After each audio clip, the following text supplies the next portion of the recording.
Baik Bapak, hari ini saya akan belajar banyak dengan Bapak selaku kepala sekolah yang sudah punya banyak pengalaman terkait pengambilan keputusan yang berbasis nilai-nilai kebajikan sebagai seorang pemimpin, terutamanya dalam kasus-kasus dilema etika Bapak.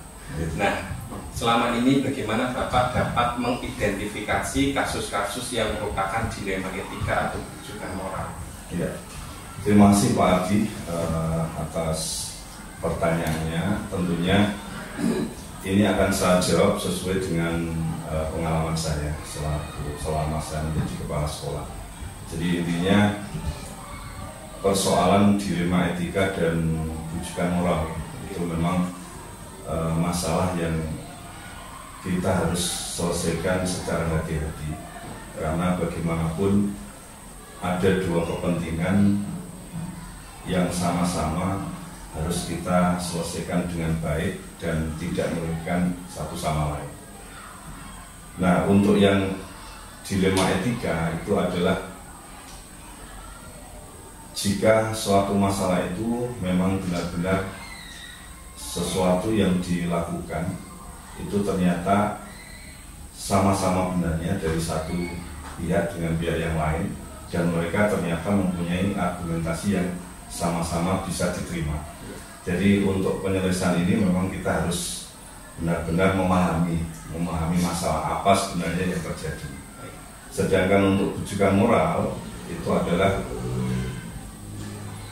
persoalan masalah-masalah yang dialami oleh anak biasanya kita temukan, itu biasanya memang seharusnya itu tidak dilakukan dan mereka sebenarnya tahu.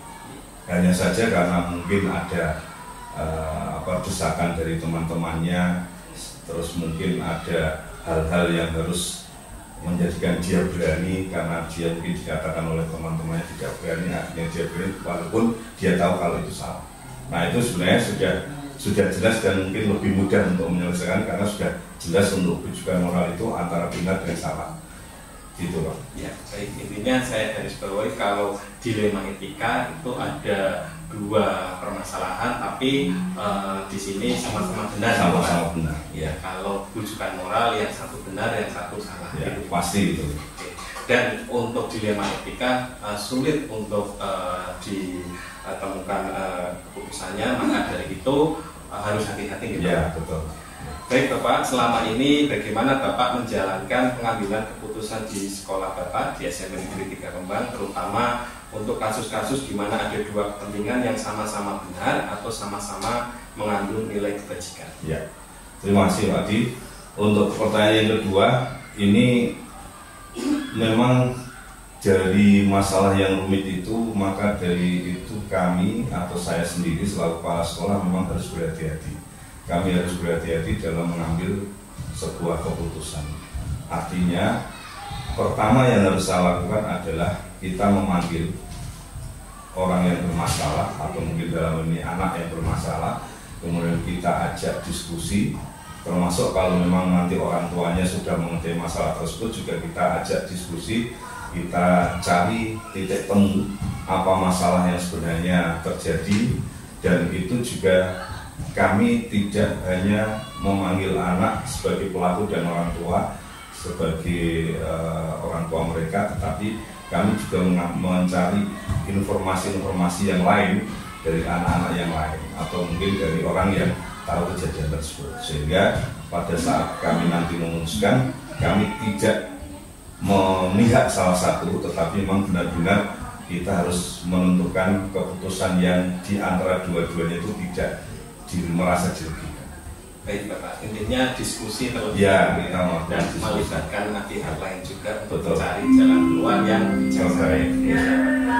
Baik Bapak, selanjutnya langkah-langkah atau prosedur seperti apa yang biasa Bapak lakukan selama ini untuk memecahkan dilema etika tersebut? Ya, terima kasih. Nah, ini juga tadi, jadi dari kemudian kami kumpulkan bagi anak-anak yang bermasalah, kemudian juga mungkin orang tua kalau memang kita harus memanggil orang tua, juga dari teman-teman yang lain, itu kita cari informasi.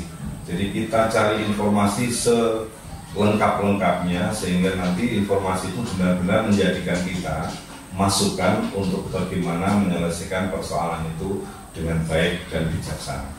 Saya kira itu Pak. Baik, jadi mengumpulkan informasi terlebih dahulu, mengenali nilai-nilai yang bertentangan sampai nanti membuat keputusan yang terbaik. Ya. Baik Bapak, selanjutnya hal-hal apa saja yang selama ini Bapak anggap efektif dalam pengambilan keputusan pada kasus-kasus dilema etika? Ya, hal yang paling efektif saya kira adalah dalam hal kegiatan di sekolah itu kan kita memang punya yang disebut dengan peraturan. Jadi peraturan yang memang mau tidak mau itu yang menjadi acuan kita, yang menjadi pedoman kita untuk menyelesaikan semua hal yang berhubungan dengan kegiatan pembelajaran, termasuk kegiatan yang hubungannya dengan masalah-masalah yang diakibatkan oleh anak. Oleh karena itu, yang paling utama adalah kita mengikuti aturan, tetapi juga kita tidak mengesampingkan sisi dari kemanusiaan.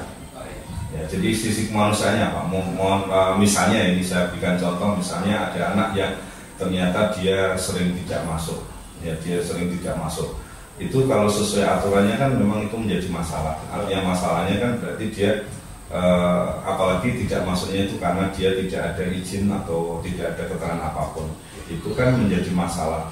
Tapi di sisi lain ternyata setelah kita kunjungi dari guru BK atau dari yang lain, ternyata kita temukan anak tersebut ternyata tidak punya ongkos, tidak punya biaya, karena kehidupan mereka memang sangat sederhana dan mungkin tidak orang tuanya juga pekerjaan tidak pasti. Nah, itulah yang menjadikan kita memang harus hati-hati untuk mendapatkan kesimpulan dari hasil yang terjadi itu, jadi masalah yang kita hadapi itu. Intinya berarti aturan yang utama, ya, tapi aturan rasa kepedulian juga perlu. Gitu. Baik Bapak, hal-hal apa saja yang selama ini merupakan tantangan dalam pengambilan keputusan pada kasus-kasus dilema etika? Terima kasih Pak. Memang yang kita permasalahkan sebenarnya ini kan yang paling banyak dilema etika yang paling sulit untuk kita pecahkan. Karena kenapa ini terjadi? Karena di antara dua permasalahan itu ternyata ada dua pihak yang sama-sama merasa benar. Itu sulitnya di situ. Iya. Beda kalau bujukan moral. Kalau bujukan jelas kita tahu bahwa itu salah. Cuma karena anak merasa dia harus berani melakukan itu karena mungkin dibujuk oleh teman-teman untuk melakukannya, tapi dia tahu salah, tapi dia akhirnya melakukan. Nah, itu memang kita sudah jelas, kita sudah memastikan oh ini salah, ini walaupun kamu dibujuk diberi uang berapapun oleh teman kamu, tapi kalau ini salah kan harusnya tetap tidak dilakukan. Tapi untuk etika moral ini memang kita harus hati-hati karena di antara mereka itu menganggap bahwa apa yang dilakukan itu benar.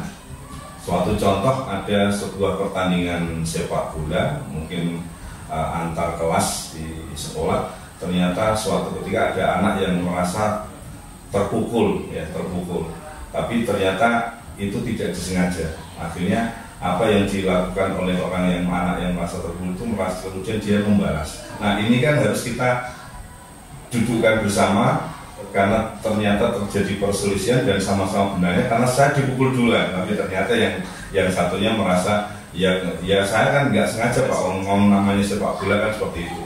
Nah, inilah yang harus kita coba untuk sampaikan kepada mereka bahwa yang nama sepak bola memang hal-hal seperti itu wajar. Nah, cuma yang satunya itu juga kalau merespon, kalau memang terjadi seperti itu ya jangan seperti itu, artinya kan bisa dibicarakan baik-baik. Nah, itulah yang memang agak sulitnya di situ untuk memahamkan mereka agar kejadian seperti itu sebenarnya tidak perlu terjadi. Ya, jadi intinya tantangannya dalam mengambil keputusan itu ada kepentingan dari dua pihak yang merasa sama-sama. Selanjutnya Bapak, apakah Bapak memiliki sebuah jadwal tertentu dalam sebuah penyelesaian kasus dilema etika? Kemudian apakah Bapak langsung menyelesaikan di tempat atau memiliki sebuah jadwal untuk menyelesaikannya? Bentuk atau prosedur seperti apa yang Bapak jalankan? Ya, terima kasih.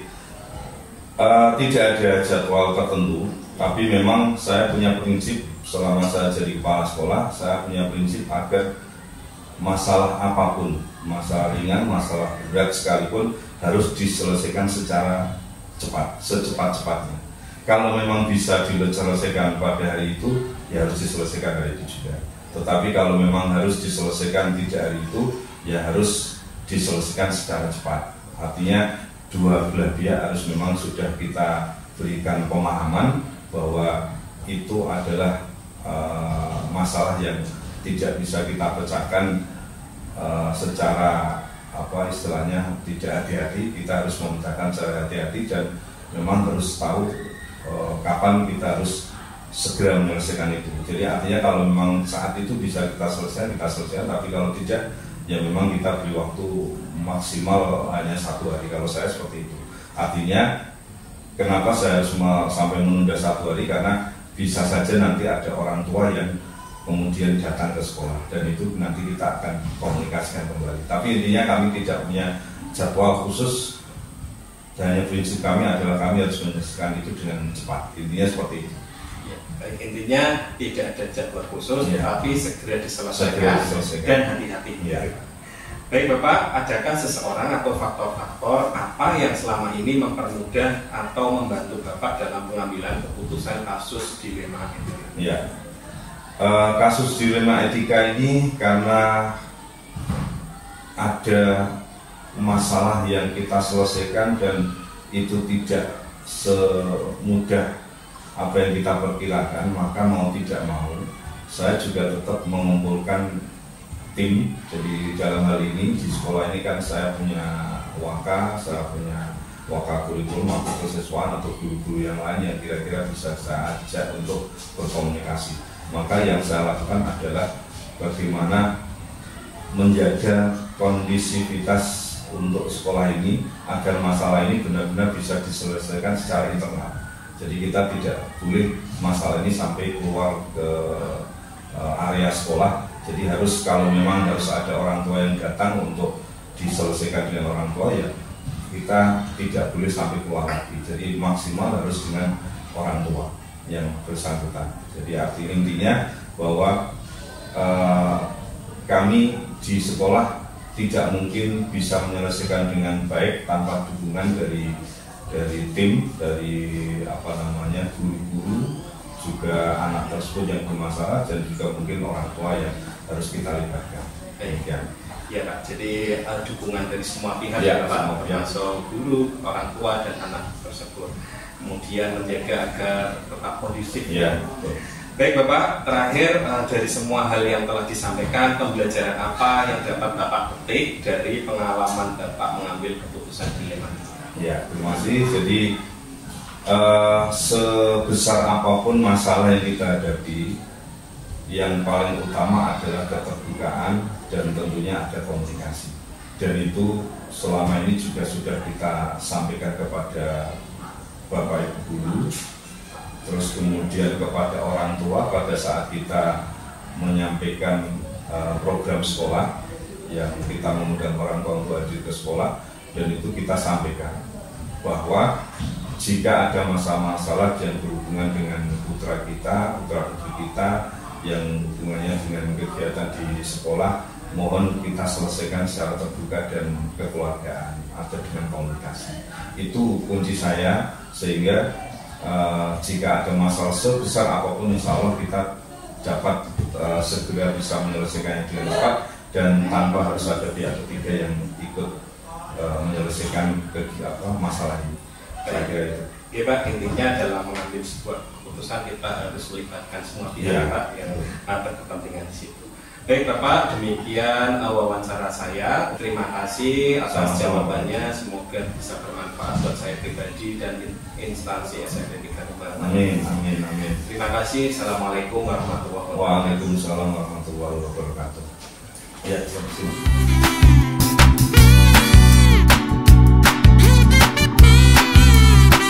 Assalamualaikum warahmatullahi wabarakatuh.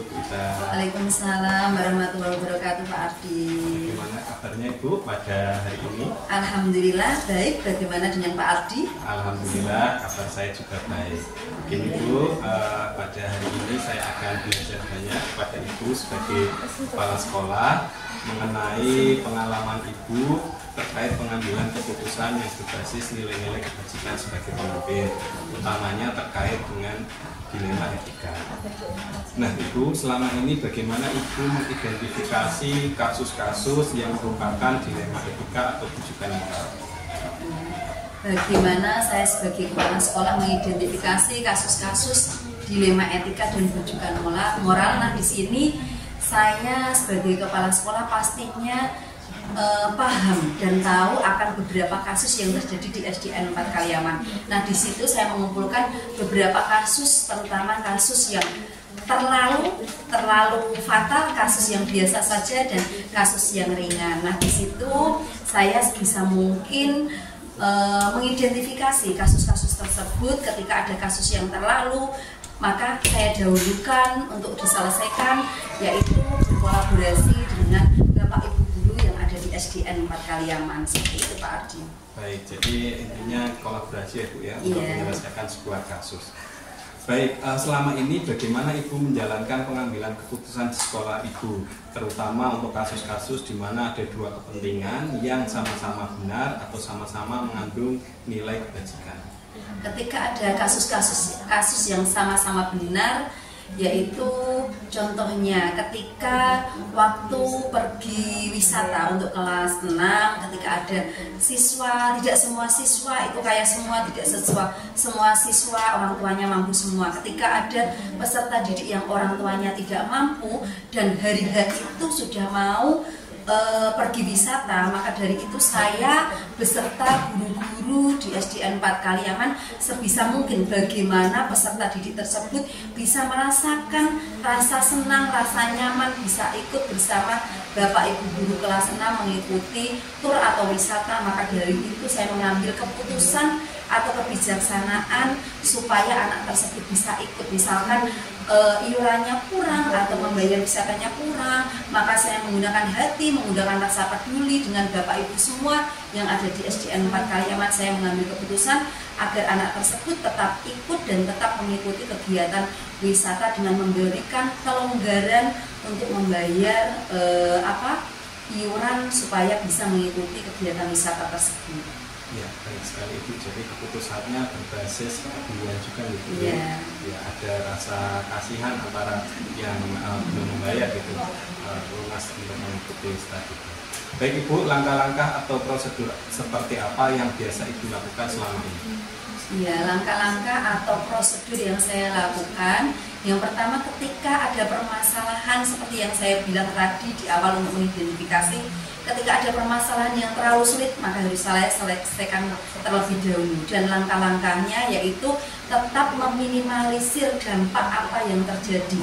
Saya tidak mungkin mengambil dampak yang berakibat fatal kepada semua atau banyak orang. Saya pastinya akan mengambil dampak yang lebih sedikit yang mengenai orang tersebut atau orang yang bermasalah tersebut. Dan pastinya semua staf atau guru yang ada di SDN 4 Kaliaman saya libatkan untuk memecahkan permasalahan tersebut. Baik, jadi intinya ada di dampaknya Bu ya tadi, dampak kita lihat jangka pendek dan jangka panjangnya, kemudian urgensinya apakah itu permasalahannya sulit atau tidak, segera diselesaikan. Baik Bu, hal-hal apa saja yang selama ini Ibu anggap efektif dalam pengambilan keputusan pada kasus-kasus dilema etika? Hal-hal yang efektif dan saya membantu pastinya yang efektif ketika saya berkolaborasi dengan Bapak Ibu guru, ketika memang sudah ada atau mufakat apa yang harus diselesaikan, maka dari itu harus saya lakukan atau saya selesaikan secara cepat dan saya sampaikan kepada misalkan permasalahan itu dari peserta didik atau dari wali murid, maka harus segera mungkin saya lakukan untuk menyelesaikan tersebut dan saya sampaikan kepada yang bersangkutan.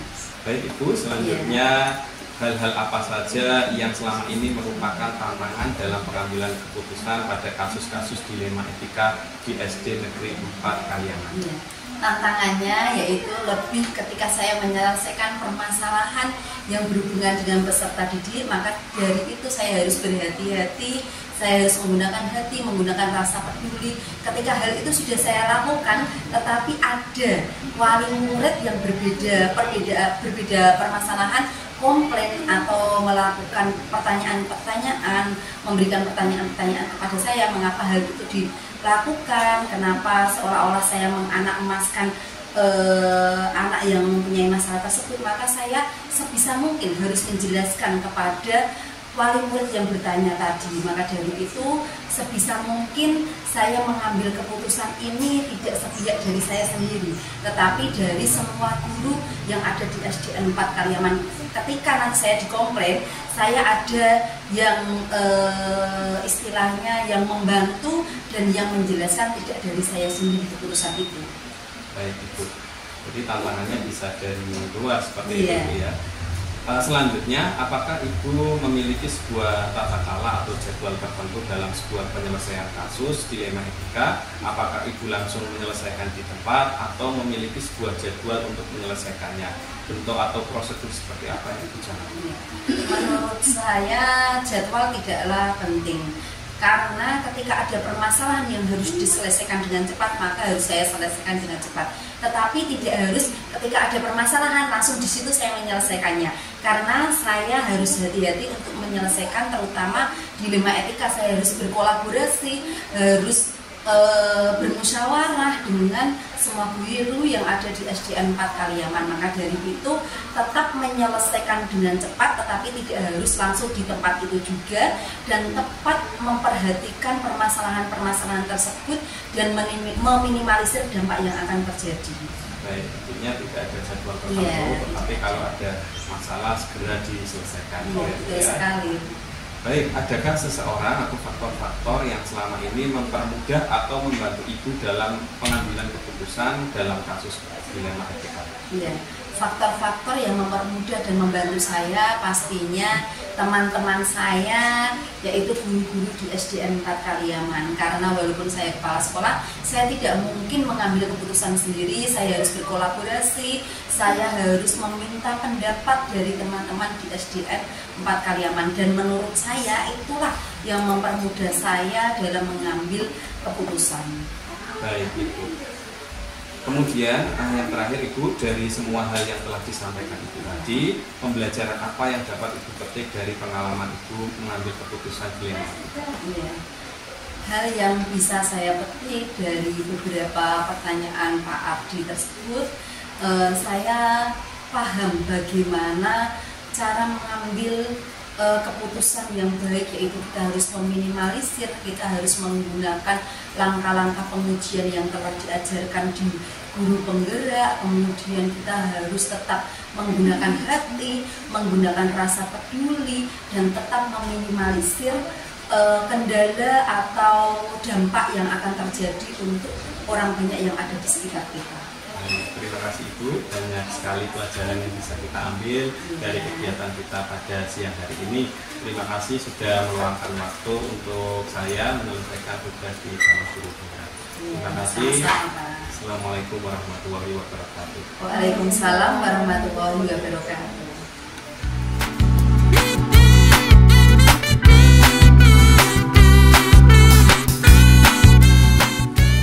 Assalamualaikum warahmatullahi wabarakatuh. Salam Guru Penggerak. Saya Ardi Setiawan, calon Guru Penggerak Angkatan 10 Kabupaten Jepara. Kali ini saya akan menyampaikan analisis hasil wawancara dan refleksi. Wawancara saya lakukan kepada dua narasumber. Yang pertama yaitu Bapak Saifuddin, Kepala SMP Negeri 3 Kembang. Dan yang kedua yaitu Ibu Ita Mulyasaro, Kepala SD Negeri 4 Kaliaman.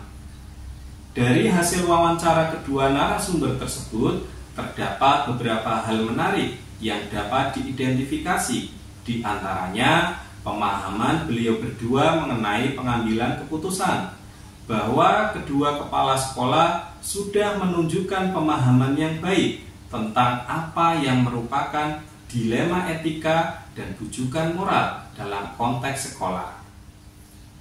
Sebagai pemimpin, mereka memiliki kemampuan untuk mengidentifikasi situasi-situasi di mana keputusan sulit harus diambil. Kedua kepala sekolah menekankan pentingnya nilai-nilai kebajikan dalam pengambilan sebuah keputusan. Saya menggarisbawahi bahwa Bapak Saifuddin dan Ibu Ita menekankan kerjasama semua pihak seperti orang tua, guru, dan murid itu sendiri dalam pengambilan keputusan yang melibatkan dilema etika. Hal ini mencerminkan transparansi dan kolaborasi dalam proses pengambilan keputusan. Mereka menganggap kerjasama ini penting untuk mencapai keputusan yang tepat dan mendapatkan dukungan berbagai pihak. Kedua kepala sekolah mengakui bahwa menghadapi dilema etika bukanlah tugas yang mudah. Mereka menghadapi berbagai tantangan seperti mempertimbangkan banyak faktor dan agar bisa memuaskan semua pihak. Ketika dibandingkan dengan konsep 4 paradigma, 3 prinsip dan 9 langkah pengujian, tampak bahwa walaupun mereka mempraktikkan keterlibatan berbagai pihak dan adanya rasa keadilan, tetapi belum ada pembahasan mendalam tentang bagaimana keduanya menerapkan semua langkah pengujian secara terstruktur. Dari hasil wawancara, ada persamaan di antara pimpinan dalam hal melibatkan tim dan komunikasi yang terbuka. Namun, ada perbedaan dalam cara mereka menangani tantangan dan penggunaan prosedur. Misalnya, Bapak Saifuddin mungkin lebih menekankan pada mediasi dan dukungan pihak lain, sementara Ibu Ita fokus pada prosedur internal dan penyelesaian secara cepat. Hal yang terlihat jelas adalah bagaimana masing-masing kepala sekolah mengatasi tekanan dan tantangan yang berbeda yang mencerminkan gaya kepemimpinan dan pengalaman mereka. Karena secara pengalaman, Bapak Saifuddin sudah lebih lama menjadi kepala sekolah, sedangkan Ibu Ita belum lama ini dianggap menjadi kepala sekolah. Selanjutnya, kedua kepala sekolah yang saya wawancarai memiliki rencana ke depan yang berkaitan dengan pengambilan keputusan dalam situasi dilema etika.